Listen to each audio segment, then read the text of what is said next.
Brazilian President Luiz Inácio Lula da Silva said he perceived a lack of interest of his Ukrainian counterpart Volodymyr Zelensky in negotiations peace with Russia. Turkey's presidential candidate of the Ancestral Alliance, Sinan Ogan, announced that he will endorse President and incumbent candidate Recep Tayyip Erdogan in the runoff elections scheduled for May 28th. A large-scale assault by Israeli forces on the Balara refugee camp in Nablus resulted in the death of 3 Palestinians.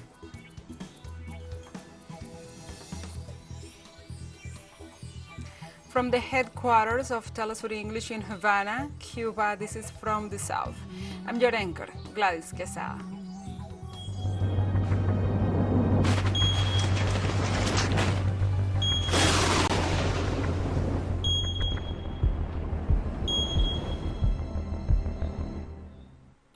And now we begin with the news. Mexican authorities on Sunday raised the alert level due to the intensification of explosions at the Popocatépetl volcano. Members of civil protection announced that the volcanic traffic light continues at yellow level, but could go up from phase 2 to phase 3 after the recent activity registered on Friday. They informed that during the new phase, mild to moderate explosions are expected, the spewing of volcanic material around the crater, as well as ash rains in nearby towns and some distant cities. For its part, the government of Puebla indicated that following the volcanic activity, a total of 40 municipalities have suspended on-site school activities, and that the same measure will be applied to the distance education model until further notice. In Ecuador on Sunday, experts warned about the activity of the Sangay volcano due to the continuous emissions of ashes, which reaches approximately 1,000 meters above the crater. The Geophysical Institute reported that the column of gases and dust generated a slight fall of ash in the sectors located in the southwest of the volcano. Also, the institute pointed out that the eruptive phenomenon has been constant since the beginning of the activity in May 2019. For its part, the Secretariat of Risk Management indicated that it is constantly monitoring the territory to determine the evolution of the volcano while recommending the population to take the necessary precautions. In Italy, the National Institute of Geophysics and Volcanology announced that Etna, Europe's most active volcano, erupted on Sunday, spewing ash over Catania, the largest city in eastern Sicily, forcing the suspension of flights at that city's airport. The institute assured that closely monitors Etna with instruments installed in the slopes. However, they recognized that the rainy day's cloud cover prevented a view of the eruption. The institute's report said ash had fallen on Catania, and so far no injuries were recorded. Flight operations going in and out Catania had been temporarily suspended due to the ashfall. Italy's National Civil Protection Agency indicated that there could be an increase in variations in Etna's activity. Etna's last major eruption was in 1922 and the latest one occurred in 2021. And farmers in the Italian region of Emilia-Romagna returned to their lands after floods that caused the death of at least 14 people and multi-million-dollar losses. The area dedicated to agricultural production was the scenario of major floods and landslides.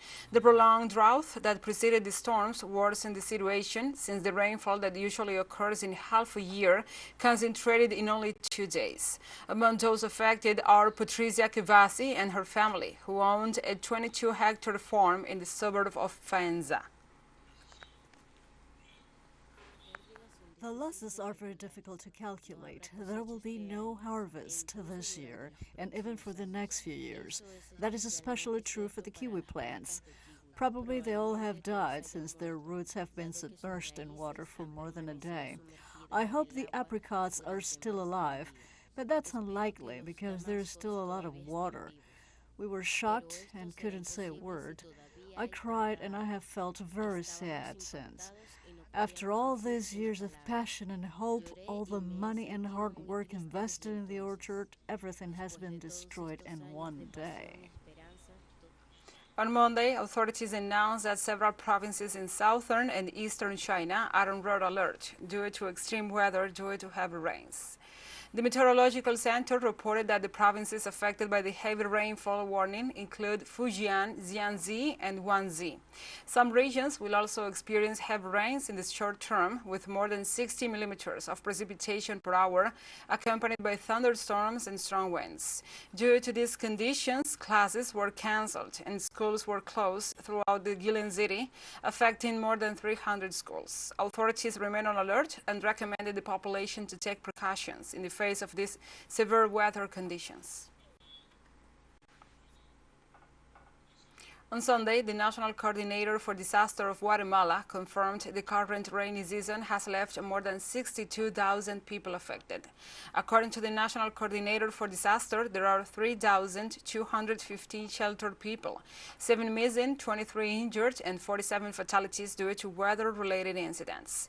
In addition to the homes and the public infrastructure, 38 cases were identified at risk with different levels of damage, 12 destroyed roads, 2 buildings, 4 schools, and 286 houses. The rainy season started on April and have affected areas of Boca Costa, southwestern regions, Central Plateau, and the department of Petén. And in Peru, archaeologists on the coast north of Lima reported on Sunday the discovery of the tomb of a hierarch of the pre-Columbian Chancay culture, which dates back between 1,200 and 1,470 years. Archaeologist Peter Van Dalen reported the discovery of the tomb of an elite personage of the pre-Inca Chancay culture, and also said the discovery took place in the archaeological burial site Macaton in the province of Huaral, about 75 kilometers north of Lima. Van Dalen pointed out it will be about a leader of the Chancay culture due to the great dimensions of the tomb, 7 meters deep by 7 meters wide, being the biggest bundle found in the archaeological site of approximately 50 hectares. Experts said there are over 500 archaeological sites in the outskirts of Lima. On Monday, in Guyana, authorities reported that a fire swept throughout a school dormitory and killed at least 20 students and left several injuries. The Guyanese government reported in a press release that the fire broke out in the dormitory building of a high school in the southwestern bordering town of Magdia, 200 miles south of the capital, Georgetown. The government also said that several students were treated for injuries and at least 7 were flown to the capital for medical care. According to National Security Advisor Joral Gouveia, the fire started shortly after midnight at the school, which caters mainly to indigenous children between the ages of 12 and 18. Gouveia said it was too early to speculate on the cause of the fire, adding that heavy storms in the area made the aerial response difficult. Let's take a short break, but remember you can join us on TikTok at TeleSUR English, where you will find news in different formats, news updates, and more. Other stories coming up. Stay with us.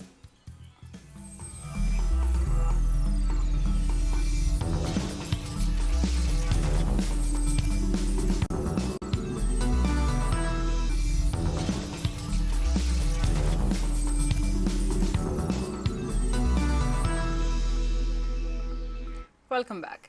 Researchers at the U.S. Center for Environmental Health found high levels of toxic chemicals in athletic apparel from several popular brands.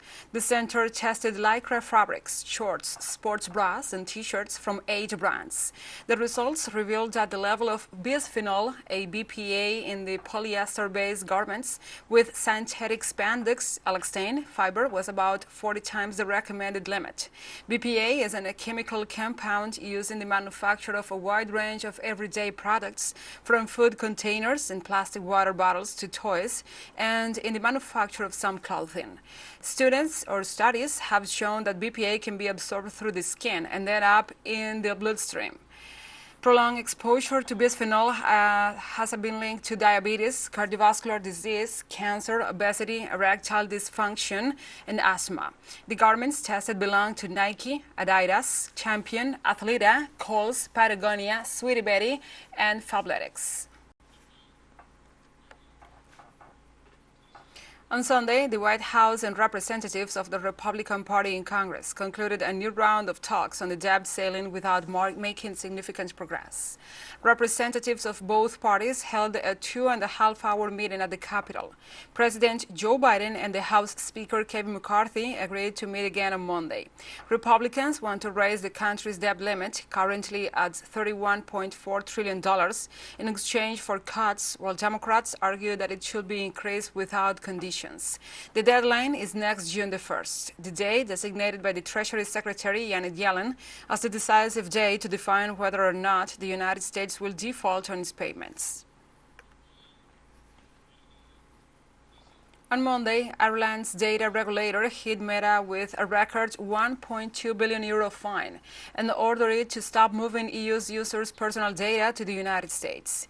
In a landmark decision that found such data transfers illegal following a lengthy investigation that began in August 2020, the Irish Data Protection Commissioner, the leading European authority for Meta, issued the largest fine ever recorded under the General Data Protection Regulation. Meta will have up to 6 months to stop transferring and processing the data of EU residents in the United States, meaning the data will either have to be deleted or moved back to Europe. The decision is based on the second ruling of the EU Court of Justice, which found that the U.S. legal regime does not provide adequate data protection by the EU standards due to the disproportionate access of intelligence services. And Beijing has summoned the Japanese ambassador regarding statements made at the G7 summit concerning China. Also, the Chinese foreign minister urged G7 countries to stop fostering division and confrontation. On Sunday, China's Vice Foreign Minister Sun Weidong summoned Japan's ambassador to Beijing, Hideo Tarumi, to protest about speculations launched the G7 Hiroshima summit on China-related issues. Sun said that China is very disappointed and firmly opposes the summit's allegations, and he stressed that China's position is open and honest and cannot be distorted or discredited. The statement comes in response to the concern voiced at the G7 meeting over rising tensions in the East and South China Seas, as well as over the human rights situation in China. The Brazilian President Luiz Inácio Lula da Silva said on Monday that he perceived lack of interest of his Ukrainian counterpart Volodymyr Zelensky in negotiating peace with Russia. Lula insisted that his team had scheduled a bilateral meeting with Zelensky on Sunday, but the Ukrainian leader arrived late, citing scheduling problems. Lula is pushing the path of peace talks and proposed Brazil as a mediator among other neutral countries, including China and Indonesia. Zelensky, who left the G7 summit in Hiroshima with renewed diplomatic support and promises of more military aid, had allegedly sought a meeting alone with Lula that finally failed to materialize. Brazil's president said that the Ukrainian leaders showed no signs of wanting peace. I was not disappointed, I was upset because I would like to meet with him and discuss the matter. That's why I met with him here at the hotel. That's all. You see, Zelensky is of age, he knows what he's doing. It is only possible to discuss peace when Zelensky and Putin want to discuss peace. It is not possible to build a proposal in word. What we want is that first the war stops, the attacks stop, and we try to have a dialogue to find a negotiated solution for Ukraine and for Russia.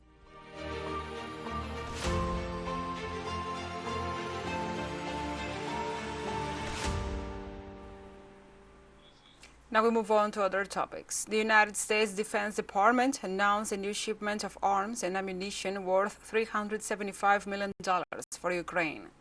In a press release following a meeting in Japan between the U.S. President Joe Biden and his Ukrainian counterpart Volodymyr Zelensky, it was reported that the package includes additional ammunition for equipped HIMARS missile launchers, artillery rounds, anti-armored capacities, and critical material that Ukraine is using in the conflict with Russia. This is the 38th equipment delivery from Pentagon inventories to Ukraine since August 2021. Russia has repeatedly denounced the direct involvement of the United States in the conflict in Ukraine with the constant supply of weapons.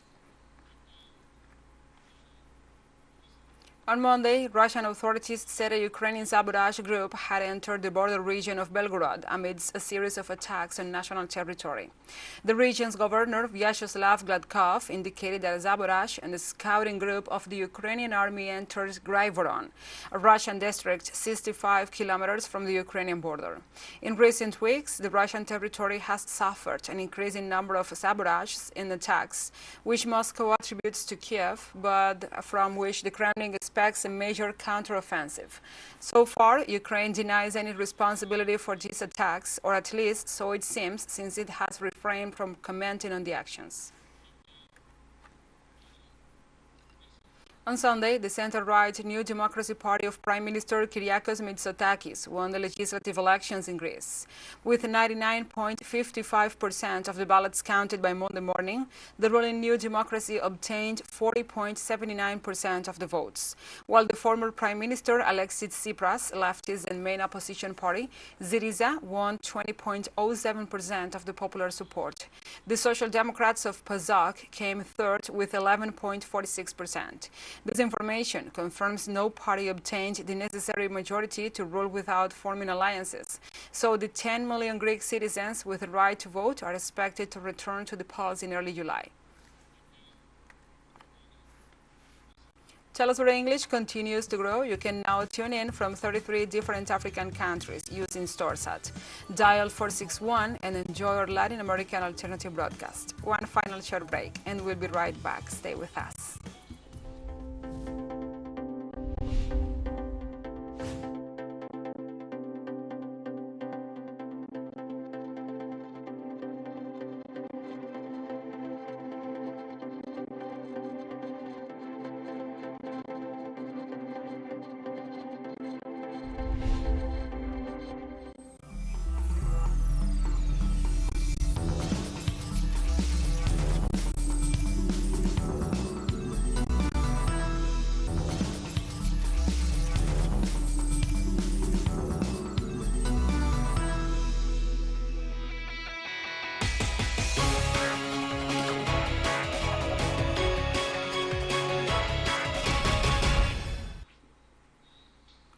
Welcome back. On Monday in Turkey, the presidential candidate of the Ancestral Alliance, Sinan Ogan, announced that he will endorse President Recep Tayyip Erdogan in the runoff elections scheduled on May 28th. During a press conference, Ogan, who received around 5.2% of the votes in the first round, has confirmed his support the presidential candidate of the People's Alliance, Recep Tayyip Erdogan, in the second round, and also called on his electors to endorse him. On May 28th, Turkey's citizens will have the second round of presidential elections, where Erdogan, who received 49.5% of the votes in the first round, will race against the Nation Alliance's presidential candidate Kemal Kılıçdaroğlu, who had secured 44.8% of the votes. In the same context, the presidential candidate of the Alliance of the Nation, Kemal Kılıçdaroğlu, through his Twitter account, reacted to the Monday statement of Sinan Ogan, where he called on his electors to support Erdogan in the second round of the presidential elections. Kılıçdaroğlu stated that he can identify the forces that sell out the country and pointed out that his party will continue to advocate for saving the nation from terrorism. On the other hand, Kılıçdaroğlu stressed that no one can fool anyone anymore and appealed to the 8 million citizens who did not go to the polls. In Vietnam, the National Assembly opened the 5th ordinary session of the 15th legislature in Hanoi, the country's capital. The Vietnamese parliament is scheduled to discuss and approve 8 bills in a session that will last 22 working days. That is, until June the 23rd. This is the first session of the country's new president, Vo Van Thuan, since he took office in March.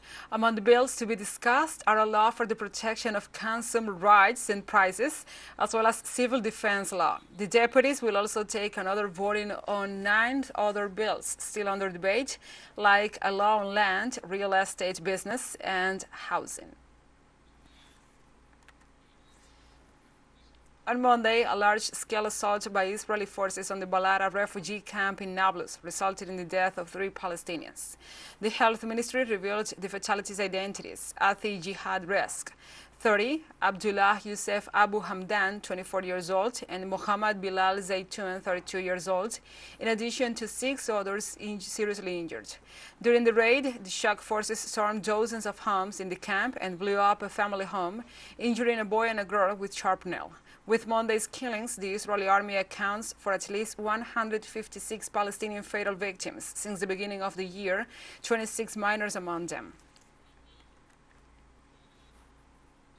In Sudan, the warring factions have agreed to a 7-day ceasefire following talks in the Saudi Arabian city of Jeddah. It will take effect 48 hours after, at 9:45 p.m. local time on Monday, the sponsors of the talks, the United States and Saudi Arabia, said in their joint statement. Numerous previous ceasefire agreements were violated. However, this agreement will be enforced by a U.S., Saudi, and international supported monitoring mechanism. The agreement also calls for distributing humanitarian assistance, restoring essential services, and withdrawing forces from hospitals and essential public facilities. However, in this context, a new fighting broke out on Sunday in Khartoum, the capital of Sudan, after a new truce was announced as of Monday. Since the fighting began on April 15th, the parties have violated several truces brokered by Saudi Arabia and the U.S. However, Riyadh and Washington assured that contrary to the previous ceasefires, the new agreement was signed by both parties, which is why they expect it to be respected. According to sources, since the fighting began, close to 1,000 people have lost their lives and more than 1 million have fled their homes.